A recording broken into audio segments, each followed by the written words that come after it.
Good afternoon. Thank you for joining us on our weekly COVID-19 briefing. Today I'm joined by our Monroe County Public Health Commissioner, Dr. Mike Mendoza. As always, I want to remind everyone watching that we have a Spanish language simulcast available on the Monroe County Communications YouTube channel. It's easy to find. You can just go to youtube.com and search Monroe County Communications. I also want to thank again our American Sign Language interpreters from Sign Language Connection for providing ASL service interpretation service for us today and every week. So thank you for being here. I started off the last several weeks going over our new cases and metrics and other data, and I think it's important to do that again today because the cases are telling a story about where our numbers are going here in the community. After consulting Dr. Mendoza and his team, I think it's pretty clear that we are seeing a surge in new cases among the younger age groups in our community, most of whom have recently become eligible to be vaccinated this week. Again, we're seeing the most increase in new cases in our high school and college age residents and young professionals. As of Tuesday this week, anyone ages 16 and over in the state of New York is now eligible for the vaccine. Fortunately, we're not seeing a surge in our older residents like we did during our spike in the late fall and early winter months of 2020, but we are seeing a surge in our younger adults. This is keeping our new daily case totals somewhat down compared to what we reported a few months ago when we were surging back in late November, December, and January. However, it's keeping the numbers down because older residents who've been vaccinated don't have as many new cases as we're seeing from the younger residents. So here's a graph of yesterday's new case breakdown so you can see where that's coming from. And as you can see, 41 cases yesterday alone were in residents who are 10 to 19 years old. 55 new cases were those in their 20s. 47 new cases were residents in their 30s and 40s. I'll say it again, luckily, we're not seeing the spike in our elderly residents with only 11 new cases of residents over 70 years old. And I think this is evidence now that we're seeing in our daily positive cases that the vaccine is working, particularly for the older population who was first up to be vaccinated. One indication that our numbers are creeping up, however, is the 7-day positivity rate. We look at the rate over a period of time, not just day to day. It remains above 2% at 2.7% yesterday. We were holding steady below 2% for about a month, but we've been increasing. Just a week ago, we were just below 2%. We were at 1.8% 2 weeks ago during our weekly briefing. We're now up to 2.7. Our newly daily cases have also been consistently higher over the last 2 weeks. Again, not as high as we saw in November, December, but we've had multiple days now over 200 or near 200 nearly daily, culminating in 286 new cases reported yesterday. And I'll have Dr. Mendoza speak about the new cases that we're reporting today. Additionally, our 7-day average of new positive cases continues to go up. Yesterday, we reported a 7-day average of 214. This is a dramatic rise over 2 weeks ago when our average case numbers were 144. So we went from 144 2 weeks ago to 214 today. We saw a dramatic decline in hospitalizations in ICU from where they were around the holidays. Those numbers have evened off and have actually started to increase just a little bit. Yesterday's report had 161 in the hospital, 32 in ICU. Those are up from 128 in the hospital, 28 in the ICU last week. I want to remind the community, we have two great tools at our disposal to fight the coronavirus. One is the vaccine, and the other is the mask. We need to continue to do our best to rapidly vaccinate as many people in this community as we can, and we all need to work together to make sure that we're continuing the mitigation measures that we've used for the past 14 months, which is to wear our mask, particularly when we're in public, because it is critical as we ramp up the vaccination efforts that we also continue to slow the transmission of COVID-19 in the community. I want to provide an update on the vaccination. As I said earlier, all New York residents 16 years of age and older are now eligible to receive the COVID-19 vaccine. However, this week, the Monroe County operated pods, so this is just the Monroe County Department of Health operated pods, received only the Moderna vaccine, which is only approved for individuals 18 years of age and older. So we need to be clear and clear up any confusion because there's different age eligibility for the different vaccines. Moderna is approved for 18 and over, Pfizer is for 16 and over. So it's important to look when you sign up for a vaccine to look at which vaccine you're signing up for and you're getting to make sure that you're eligible. As of now, there are still many appointments available at the Rochester Riverside Convention Center. Vaccine pod for this Friday and Saturday. We have a lot of appointments that are still available this week. So if you're eligible and have yet to receive your vaccine, again, if you're 18 and over, which makes you eligible for Moderna, which we have a lot of appointments still available at the Rochester Riverside Convention Center. The location's convenient in downtown Rochester. We validate parking in the South Avenue garage, so parking is free. And handicap parking is available in front of the building on East Main Street. The convention center is also located just down the road from the RTS bus terminal on St. Paul. So this is a very easy location to get to. Parking is free in the garage, and there's also handicap parking just outside the entrance to the building. So I want to remind folks of that. I'd also pleased to share with folks that I received my first vaccine at this location at the convention center this past Saturday. I can attest to what a well-oiled machine it is that's running there. So I would really like to thank the staff at the convention center and all across at all the pods that are operating here for their hard work and dedication over the last several months. It really is an easy process when you go there. I promise I'm smiling under that mask, even though it doesn't look like it. And I was very happy and proud to receive a vaccine.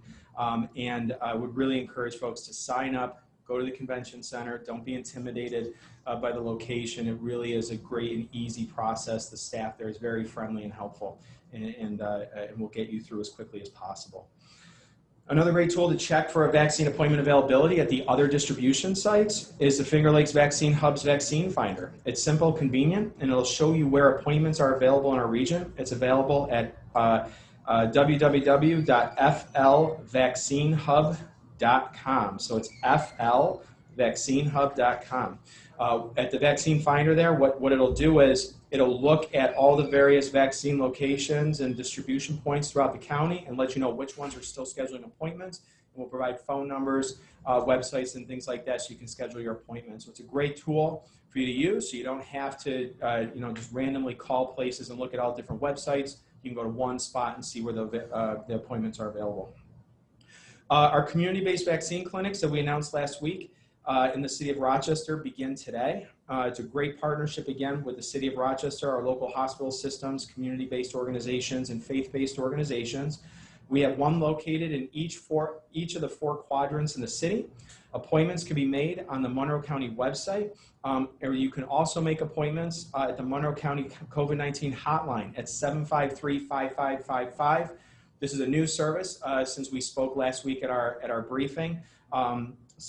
Residents of the city of Rochester can call our hotline at 753-5555, and they can make their appointment for one of those 4 quadrant pods right over the phone. So we're trying our best to bridge the digital divide and provide access to folks who don't have access to the internet.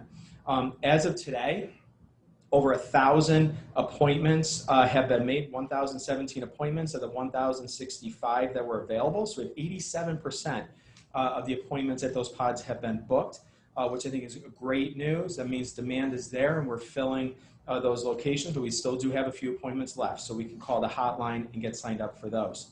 Appointments for next week's community-based pods will be available starting tomorrow on the county's website, or again by calling the hotline, or by contacting one of the participating community-based organizations. So again, for next week's at those 4 sites, they'll be in the same locations as they are this week.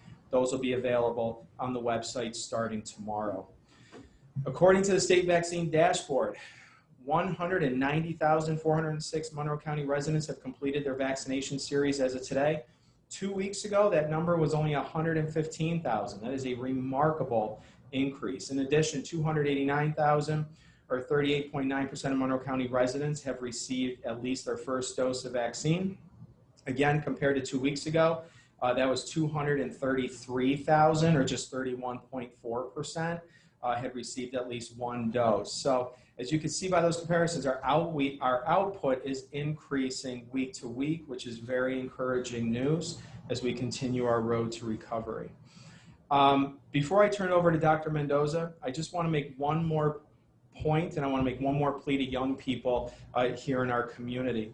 While cases may not be as acute and our hospitalization numbers and the outcome of the virus may not be as severe as some of the older residents, it is imperative and important that everyone in our community who's eligible consider being vaccinated. I received my vaccine. My age group was given the go-ahead last week. I received my vaccine. I would encourage everyone now, if you are eligible to be vaccinated, which is 16 and above, to please consider doing so. If you can see by the numbers, the vaccines work. Elderly residents were first to go in our community with the vaccine. They were first authorized, and the numbers have dropped dramatically with new cases in that age group. So I think this is a positive sign that the vaccine is working. I think it's a good thing that eligibility has been expanded to younger residents. And I think it's now imperative on all of us, if you're 16 and over, to consider being vaccinated to help slow the spread and stop the spread. This is how we can get out of this pandemic sooner rather than later. And availability is increasing. Like I said, it used to be appointments were filling very quickly within really minutes of them being available online. Now we're finding appointments are regularly available online, or again by calling the hotline. So they're not as difficult to come by as they used to be. So I'd encourage you, if you've been holding off getting a vaccine, please go to the website and sign up today. The other thing I want to remind, as I have been the last couple of weeks, if you have made multiple appointments looking for the earliest one you could find, please cancel the appointments you no longer need. Every location has the infrastructure to do that. You just have to call them, email them, reach out in the way that you scheduled it to cancel your appointment. Every appointment that goes unfilled is a missed opportunity to vaccinate somebody else in our community. So let's be a good neighbor. Let's try to help our neighbors get appointments by canceling unneeded appointments they have in the future. So with that, I'll turn it over to Dr. Mendoza. Thank you, County Executive Bello, and again, thank you to our partners in the media for joining us here today. As you heard, unfortunately, we are entering another surge of the COVID-19 pandemic here in Monroe County. Today, we will be reporting 302 additional new cases of COVID-19 among Monroe County residents, which brings our 7-day average now up to 228. And as you heard, our 7-day average of positivity rate is also increasing, currently at 2.7% and rising. What's especially concerning about this is that it is occurring in the setting of now warmer weather. People are now gathering outdoors, which we know is much safer than gathering indoors. Many more people are vaccinated now than was ever the case in any of the previous surges. And so all of this taken together leads me to conclude that the impact of the COVID variants is now upon us. We are now dealing with, as the CDC had predicted in the second half of March, that the country would see the B.1.1.7 variant being the predominant strain of COVID-19 in most of our communities. Our numbers here in Monroe County would suggest that the same thing is true here. This variant is much more contagious. We do not know that it is necessarily more lethal, but we know it is more contagious, and that's, in my view, the reason why we are seeing these increases in our numbers. I believe people are continuing to wear their masks. I believe people are continuing to maintain physical distancing whenever they can. But what we are dealing with now is a very different virus than what we were dealing with in previous surges. The good news now is that this current surge is going to be very different than previous surges. The most important difference is that we now have a vaccine that works. We know this vaccine works. We've seen the numbers in adults older than 60 plummeting. We now are seeing very, very few cases among vaccinated healthcare workers and any other individuals in our community who are vaccinated. The irony of all this, unfortunately, is that we have right now an abundance of vaccine. As you heard, we have an abundance of Moderna vaccine available literally right now at the Rochester Riverside Convention Center.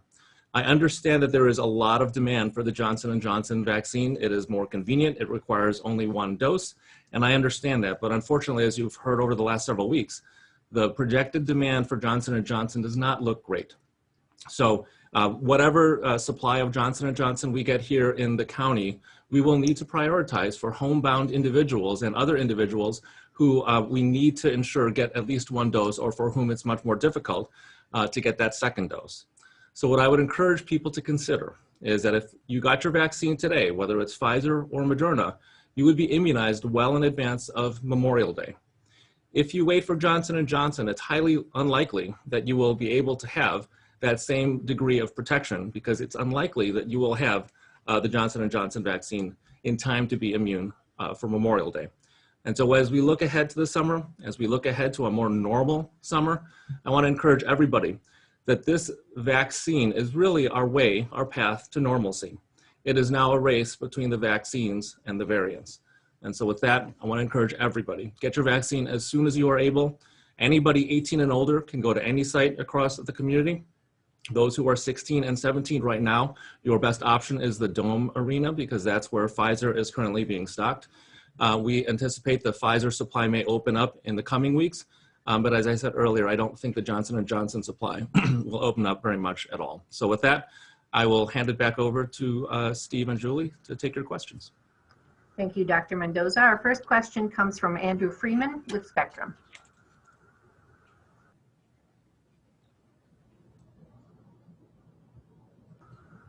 Andrew, you're on mute. Yep, sorry about that.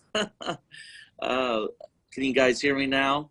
We can hear you. How are you? Good. How are you guys? Thanks for chatting with us. I hope everyone's well. I just wanted to ask about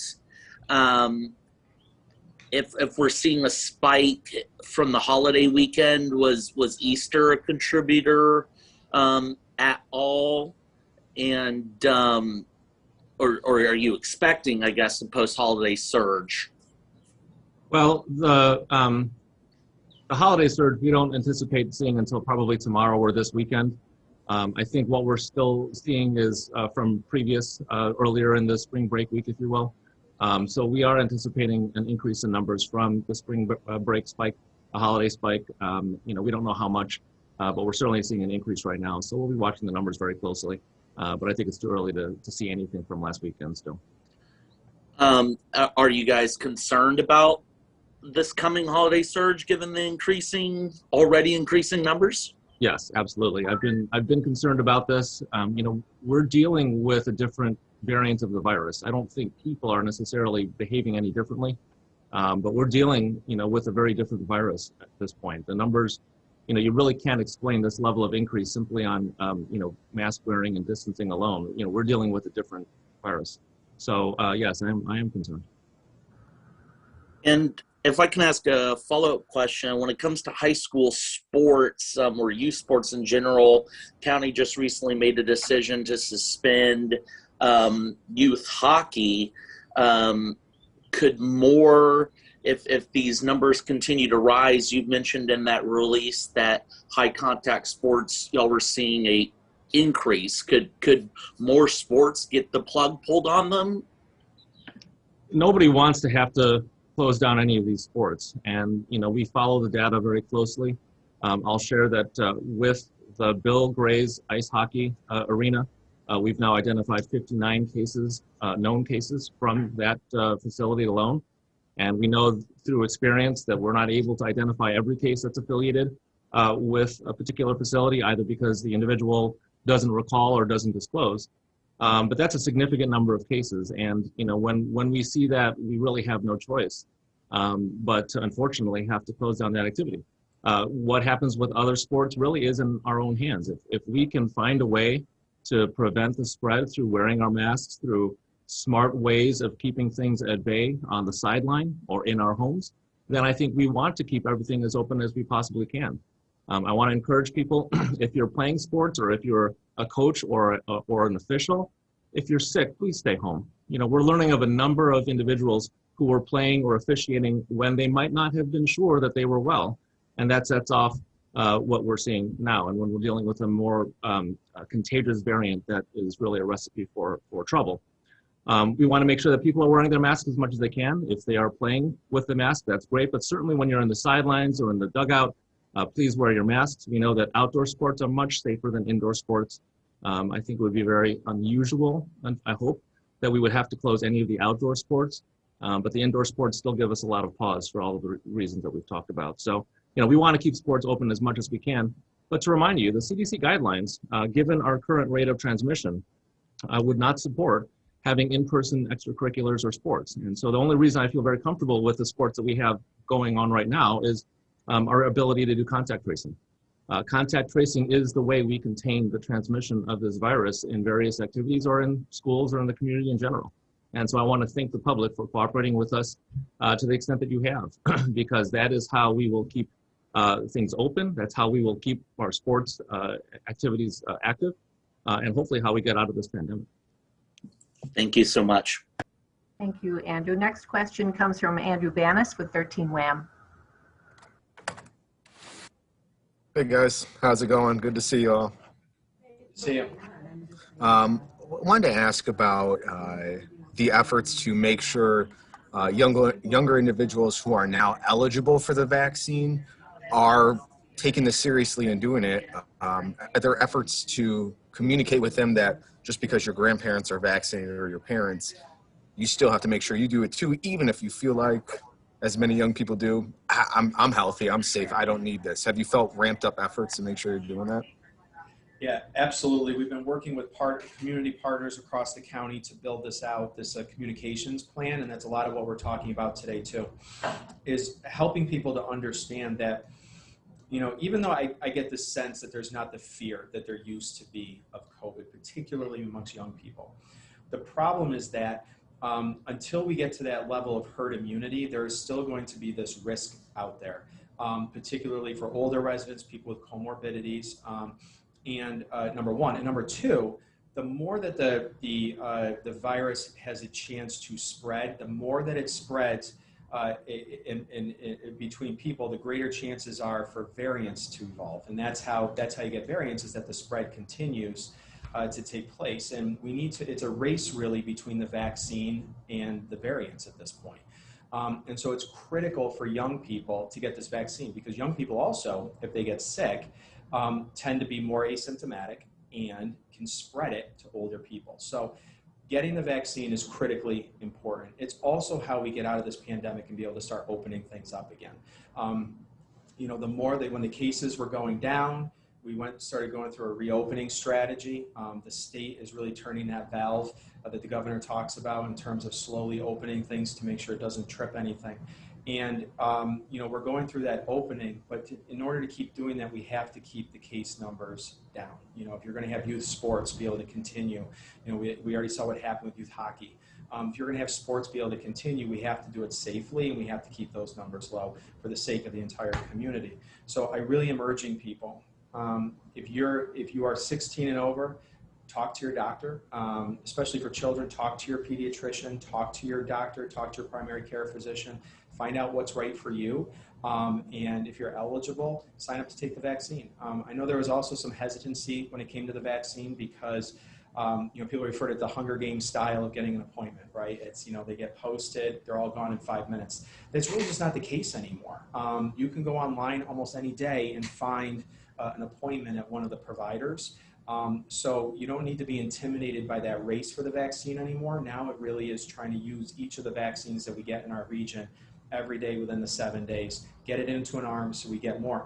And we're almost there. We're 40% of the entire population. That includes children who aren't even eligible yet. 40% of the population has gotten a vaccine. So we're getting close, but we're just not there yet. It's like you're at the 2-minute warning of a football game, right?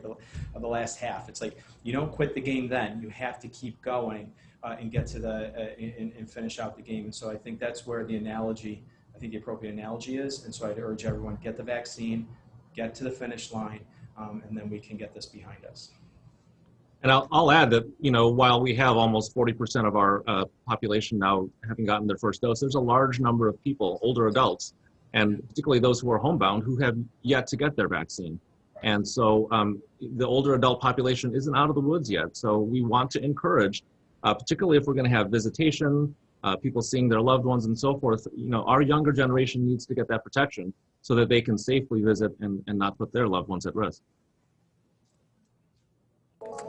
Yeah, and on that note, I wanted to ask about April 19th is a target date for a lot of districts to bring kids back into the classroom, whether it's 5 or 4 days. That's sort of what we've been hearing across the county.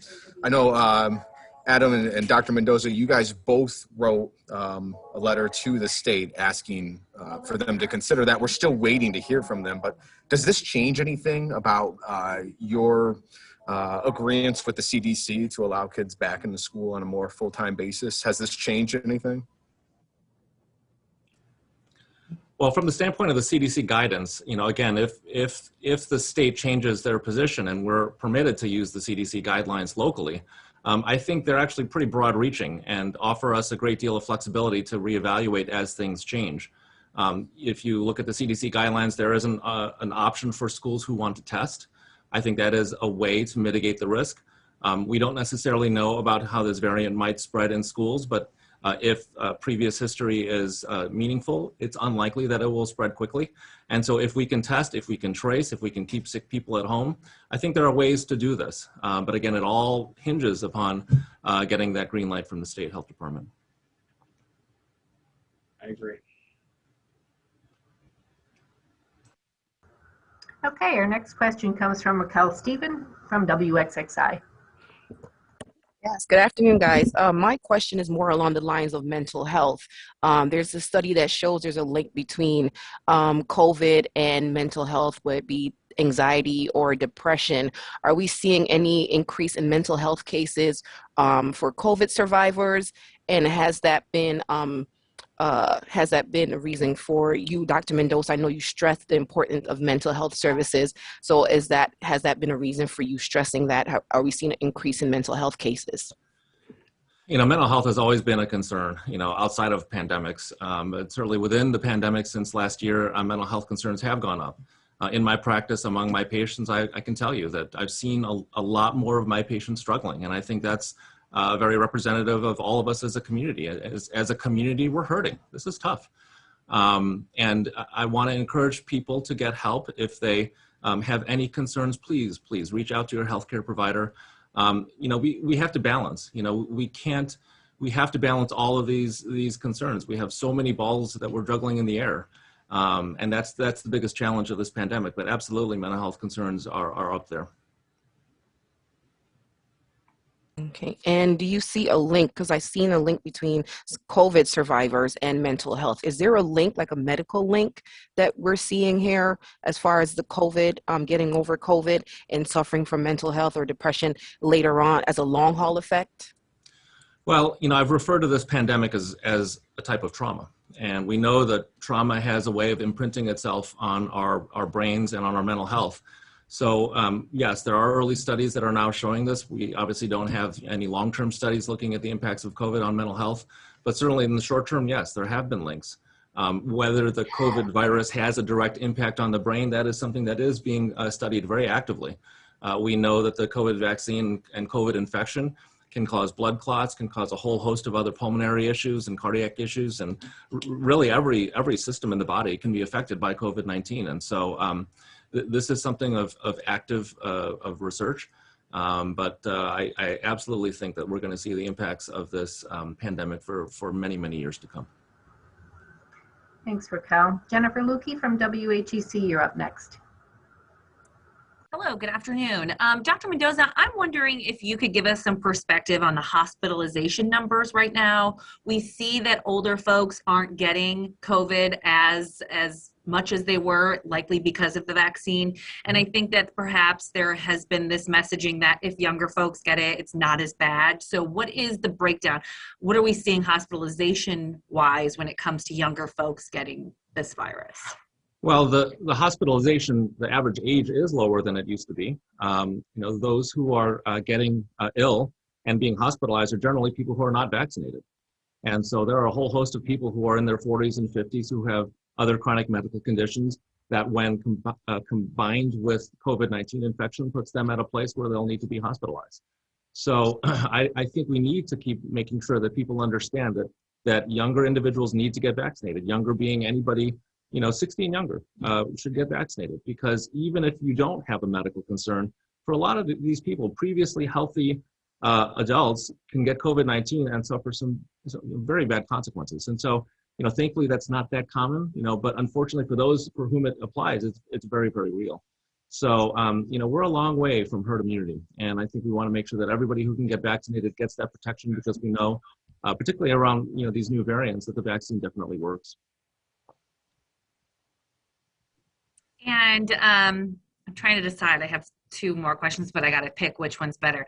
I guess we'll go contact tracing, because we've seen, obviously, the Bill Gray's situation. There was another alert about Ferrari's Pizza. We saw some of these early on, and then it sort of exploded so much that I think maybe those weren't useful anymore.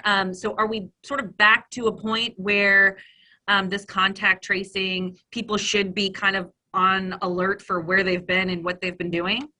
Right. So when the numbers are relatively low, and I think, we're, sort of teetering on that balance between relatively low and not. But when the numbers are lower, contact tracing has a much greater impact. We want to contain things. We want to identify people, inform them so that they can take appropriate precautions. When things were as they were in December and January, it's not that it didn't matter, but it was just very, very difficult for anybody to, and basically everybody had been to some place where somebody had been, and had an infection. So it wasn't as useful. But right now, we're seeing it primarily among younger people. And so we want to do the tracing as best as we can so that we inform those individuals and their families. A lot of the cases that we're seeing are now household transmissions. So an individual, a child, a mother or father, parent gets ill, and we advise people to try to isolate as best they can in the home, and we understand that's very difficult, but we're seeing a lot more in-home transmission now than we were earlier this year. So, there are ways that we can, stop the spread, but they are difficult. But make no mistake, contact tracing is a very important tool for us here in the health department. Thanks, Jen. Patty Singer from Minority Reporter, you're next. Thank you. I would ask a question of how many miles an hour Adams lost off his fastball, but that would be spending one of my don't do that. So good thing opening day has been pushed back. You talked about that the vaccine works, but the variants are spreading. I did not do well in science. Can you help me understand how that can be? If people are getting vaccinated, Dr. Mendoza, you said that we know the vaccine works against the variants, but variants are spreading COVID. Can you help me out here? The variants are spreading among people who are not vaccinated. That is the number one conclusion here. And so if we can reduce the number of unvaccinated people, we can reduce the spread of the variants. Okay, so this vaccine is working the way it's supposed to be, but people who aren't, they're the ones who are our spreaders at this point. Right. Okay. The vaccine you didn't get doesn't work very well. Okay. All right. So the other thing you mentioned in a previous question, you talked about in-home transmission. We haven't heard for months really about the hotels being used for people who can't quarantine or isolate at home. What's the status of some of those things that we heard about, almost a year ago? How much have they been used? Are they still being used? Yeah, they are still being used. So when we go through the contact tracing process and find someone who doesn't have the ability to quarantine safely or isolate safely at home, we do have the ability, we do still contract with a hotel to be able to put people up and be able to do that safely and provide them the medical oversight and food and things like that. So we still have that. We generally find that through the contact tracing, but if there are folks who are struggling out there who have not been identified by the Department of Health, we call our hotline 753-5555. We can provide that support. Thank you. Thanks, Patty. And our final question is from Brian Sharp with the Democrat and Chronicle. Thank you. This is for Dr. Mendoza. A couple of weeks ago, I had asked about people essentially appointments going unused, not because of people signing up for a bunch of appointments and not canceling them, but just that the demand was waning. As we've been talking, I've been watching the county or the convention center site, and there was 2:15 availability and 2:15 came and went. There was 2:30 availability and 2:30 came and went. I'm wondering what you were seeing as far as demand, and I know you mentioned with Moderna being people maybe shopping for, but just what's happening with these appointments? Well, we want every vaccine to go in somebody's arms. And, we just had our staff meeting just now, and, with the Moderna vaccine, it's not flying off the shelves as it was, weeks ago. At the same time, we know that anytime we open up a Johnson & Johnson vaccine clinic, those appointments are getting utilized very quickly. So I do think there is still demand. I do think that there is some degree of shopping for a particular product. I want to remind people that all of these are essentially equivalent from the standpoint of their effectiveness. And I can appreciate people wanting to have to come in only once rather than twice.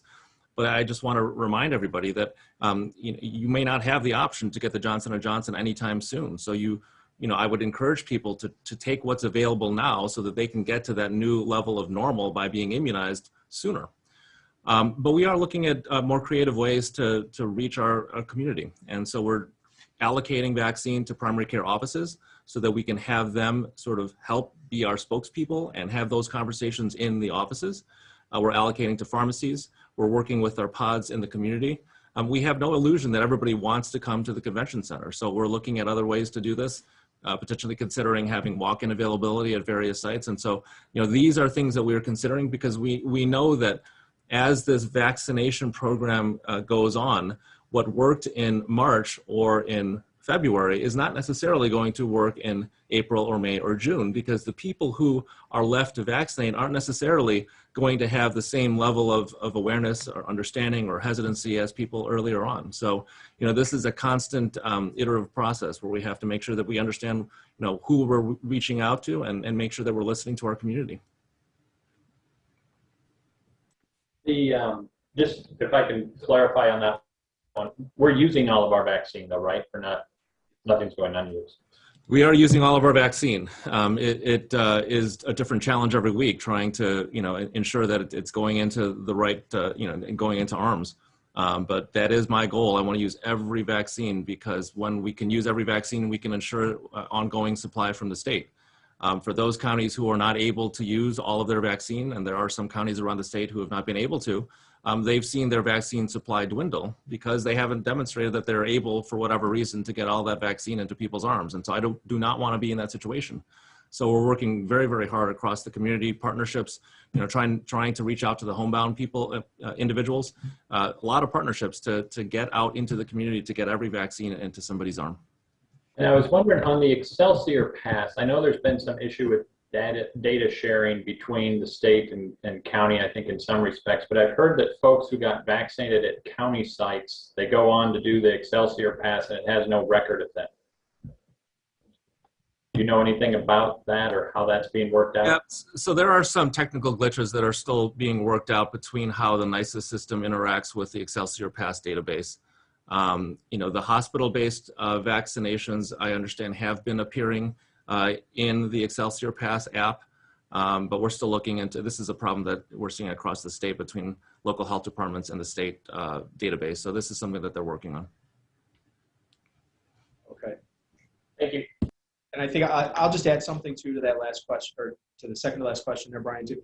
I want to, one thing is, Dr. Mendoza is a little humble about this. I want to thank him and his team and Dr.